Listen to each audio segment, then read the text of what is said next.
देव उठी प्रबोधिनी एकादशी व्रत कथा।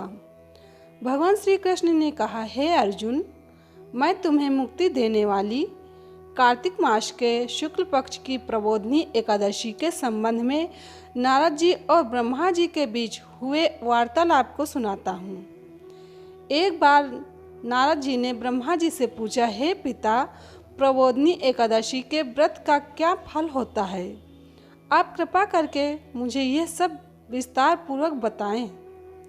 ब्रह्मा जी बोले, हे पुत्र, जिस वस्तु का त्रिलोक में मिलना दुष्कर है, वह वस्तु भी कार्तिक मास के शुक्ल पक्ष की प्रबोधिनी एकादशी के व्रत से मिल जाती है।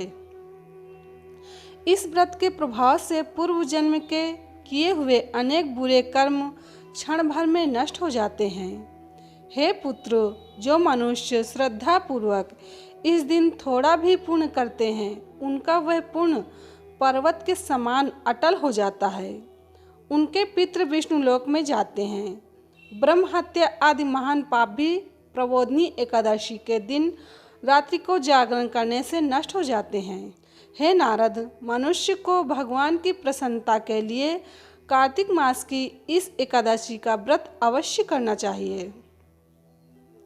जो मनुष्य इस एकादशी व्रत को करता है, वो धनवान, योगी, तपस्वी तथा इंद्रियों को जीतने वाला होता है, क्योंकि एकादशी भगवान विष्णु को अत्यंत प्रिय है।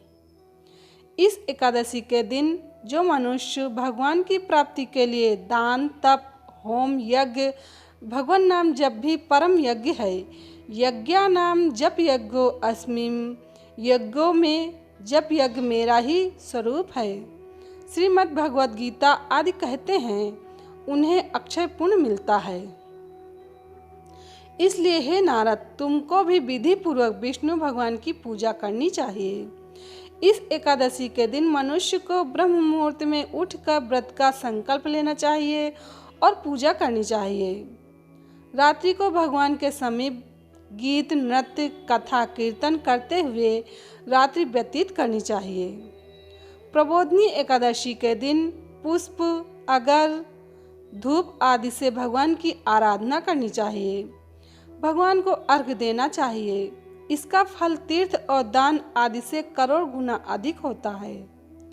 जो गुलाब के पुष्प से, बकुल और अशोक के फूलों से, सफ़ेद और लाल कनेर के फूलों से, दूर्वा दल से, समीपत्र से, चंपक पुष्प से भगवान विष्णु की पूजा करते हैं, वे आवागमन के चक्र से छूट जाते हैं।